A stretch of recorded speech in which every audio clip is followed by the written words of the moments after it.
पावसामुळे शेतपिकांचं नुकसान आहे। पंचनामे न करता सरसकट शेतकऱ्यांना मदत द्या अशी मागणी होतीये। आढावा घेतला आपले प्रतिनिधी सुधाकर जाधव यांनी।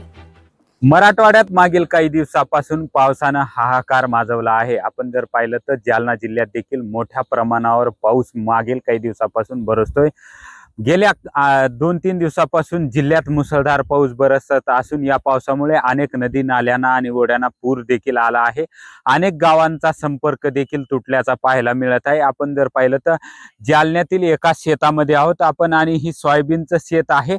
या ठिकाणी शेकडो एकर हे सोयाबीनचं शेत असून या ठिकाणी आपण पाहू शकतात या सोयाबीनच्या शेंगा जे आहेत ते पूर्णतः आता जळण्यास सुरुवात झालेली आहे। पूर्ण सोयाबीन जे आहे ते या ठिकाणी पिवळं पडण्यास सुरुवात झालेला आहे।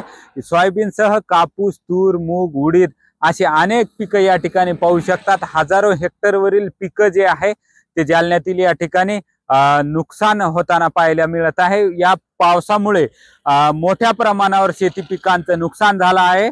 हजारो हेक्टरवरील पिकं जी आहेत ती उद्ध्वस्त झाली आहे आणि प्रशासन पंचनामे करण्यात वेळ न घालवता डायरेक्टच शेतकऱ्यांना मदत करावी अशी मागणी आता शेतकऱ्याकडून होताना दिसत आहे। आपण जर पाहिलं तर मोठ्या प्रमाणावर नुकसान झालं आहे। शेतकऱ्यांचं जे आहे हातातोंडाशी आलेला घास जो आहे तो हिरावून गेल्याचा पाहायला मिळत आहे। त्यामुळे शेतकऱ्यांना सरसकट नुकसान भरपाई द्यावी अशी मागणी आता